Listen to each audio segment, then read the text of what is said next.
নেতা যেইভাবে আওয়ামী লীগের পিছনে ছুটেছে এবং তারা তাদের অতীতের আদর্শ থেকে দূরে সরার চেষ্টা করতেছে, যদি তারাও এই ঘোষণা দেয়, বিএনপিও যদি এই ঘোষণা দেয় যে আমরা ধর্মনিরপেক্ষতার রাজনীতি করি, তাহলে তাদেরকেও একই প্রশ্ন, তুমি বলো রাষ্ট্রের সঙ্গে ধর্মের সম্পর্ক থাকবে কি থাকবে না?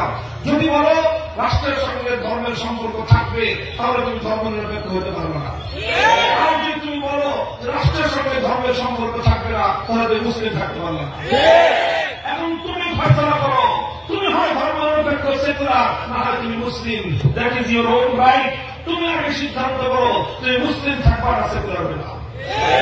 আমরা কাউকে জোর করে কথা বলবো না যে বেঈমান হয়ে গেছে, কাফির হয়ে গেছে, সব কিছু আমরা বলবো না। তোমারটা তুমি সিদ্ধান্ত নাও, তুমি কি মুসলিম থাকবা না সেকুলার থাকবা।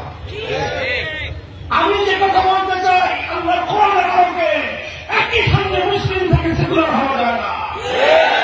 আমি কথা বলবো যে একই সঙ্গে মুসলিম আর সেকুলার হওয়া যায় না, একই সঙ্গে মুসলিম আর ধর্মনিরপেক্ষ হওয়া যায় না। কোনটা তুমি বাঁচাতে বাঁচাতে তোমার বিষয়, সেটা আমি তোমাদের চাপায় দেব না। কথা পরিষ্কার? এখন কেউ বলতে পারেন হুজুর এই যে বছরের পর বছর ধরে যারা ধর্মনিরপেক্ষ মতবাদের রাজনীতি করে, ওরা তো একই সঙ্গে সেকুলারও আছে এবং মুসলিমও আছে, এটা হইল কেমনি? তাই আসলে হয়েছে কিভাবে?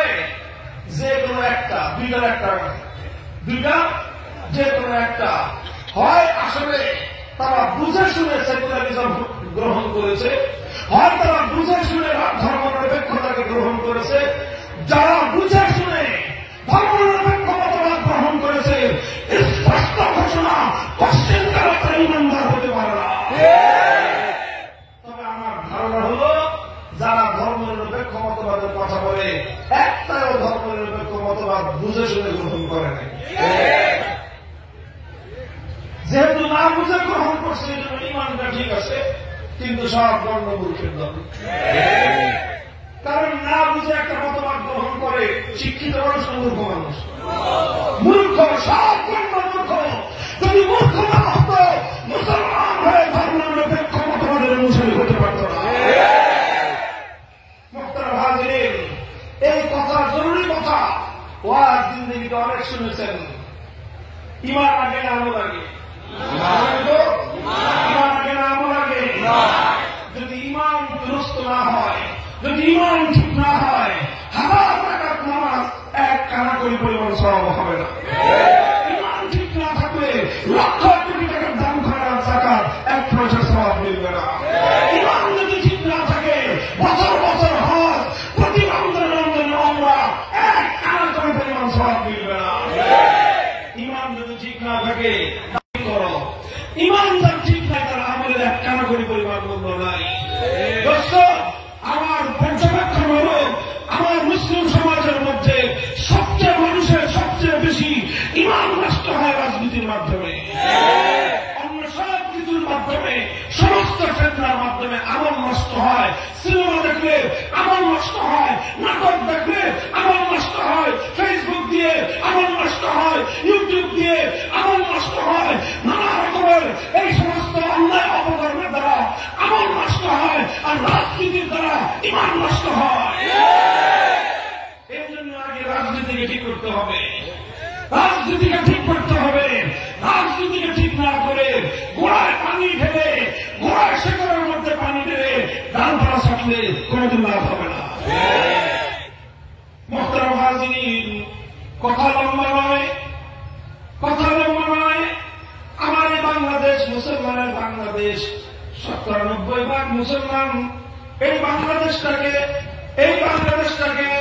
ইসলামী রাষ্ট্র করবার জন্য ঐতিহাসিকভাবে আমাদের পূর্বপুরুষরা অনেক ত্যাগ আর কোরবানি স্বীকার করেছেন, অনেক রক্ত দিয়েছেন, অনেক জীবন দিয়েছেন। যারা আপনারা পূর্বপুরুষদের ইতিহাস জানেন, আমাদের বাপদাদারা আল্লাহর দ্বীনের জন্য, আল্লাহর কোরআনের জন্য যেই পরিমাণ ত্যাগ আর কোরবানি স্বীকার করেছেন, পৃথিবীতে তার না। কেন বাবা কোরআনের এই আলোচনা মাহফিলে কোনো সমস্যা কি? সমস্যা হলো যে আমাদের পেটে লাথি লাগে। তোমার পেটে লাথি লাগলো, তাই আমরা এমন রাজনীতি করি, ধান্দার রাজনীতি। আল্লাহর কোরআনের এই কথাকে বাস্তবায়ন হলে আমাদের ধান্দাবাজি বন্ধ হয়ে যাবে। এই জন্য ধান্দাবাজ রাজনীতিবিদরা আল্লাহ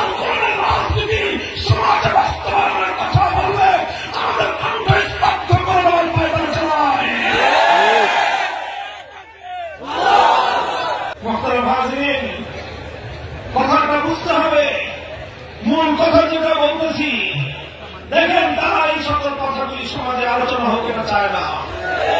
বিশেষভাবে তারা চায় না যারা এই ইসলাম বিরোধী রাজনীতি করে, তারা চায় না। কারণ এই রাজনৈতিক যদি আলোচনা হয় সমাজে, মুসলমানরা যদি ইসলামকে বুঝে নেয়, মুসলমানরা যদি ইমানকে বুঝে নেয়, মুসলমানরা যদি আল্লাহর কোরআনের নির্দেশ বুঝে নেয়, ধান্দাবাজির রাজনীতি চলবে না, ইসলাম বিরোধী রাজনীতি মুসলমানরা মানবে না। এজন্য যে সকল ওলামায়ে কেরাম ইসলামের রাজনৈতিক আদর্শের কথা বলে, যে সকল আলেমরা আল্লাহর কোরআনের রাজনীতির কথা সমাজে বলতে চায়, তাদের কণ্ঠকে তারা বন্ধ করে দিতে চায়, রুদ্ধ করে দিতে চায়, হুমকি দেয়, ধমকি দেয়, জেল জুলুম হুলিয়ার নেমে আসে, জীবনের হুমকি আসে। আলহামদুলিল্লাহ আমরা শপথ করেছি যতদিন বেঁচে থাকবো আল্লাহর কোরআনের হক কথাগুলো জাতির জন্য, সমাজের জন্য, রাষ্ট্রের কল্যাণের জন্য আমরা বলে যাব। জীবন থাকলে থাকবে, আর যদি জীবন না থাকে আল্লাহ দিনের জন্য জীবন উৎসর্গ করাকে বেঁচে থাকার চেয়ে বেশি সৌভাগ্য মনে করি। বলতেছিলাম এই কারণেই একজন হিন্দু, বৌদ্ধ, খ্রিস্টান ধর্ম নিরপেক্ষ হতে পারলেও একজন মুসলমান কোনদিন ধর্ম নিরপেক্ষ হতেই পারে না। কারণটা খুব ভালো করে বুঝেন। ধর্ম নিরপেক্ষতা কাকে বলা হয়? What is secularism? সেকুলারিজম জিনিসটা কি? সেকুলারিজম হল একটা মতবাদ। এই মতবাদের মূল কথা হল রাষ্ট্রের সাথে ধর্মের কোন সম্পর্ক চলবে না। সেকুলারিজম মানে হল রাষ্ট্রের সাথে ধর্মের কোন সম্পর্ক চলবে না।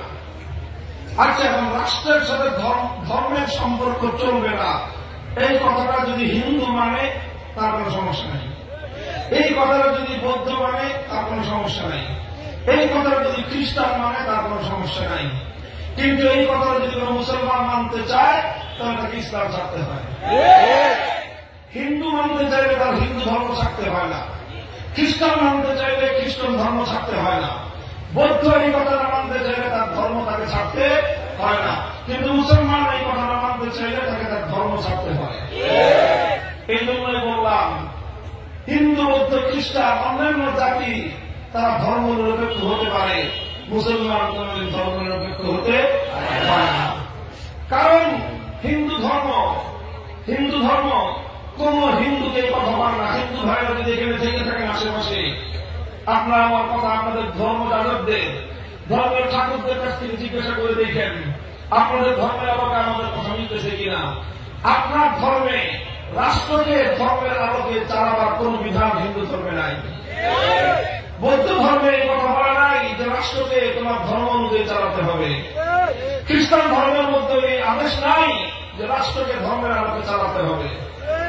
যেহেতু তাদের ধর্মগুলো তার অনুসারীদেরকে ধর্মের আলোকে রাষ্ট্র চালানোর জন্য বাধ্য করে না, এই জন্য তারা রাষ্ট্র যদি ধর্ম থেকে আলাদা রাখে ধর্মের কোন ক্ষতি নাই।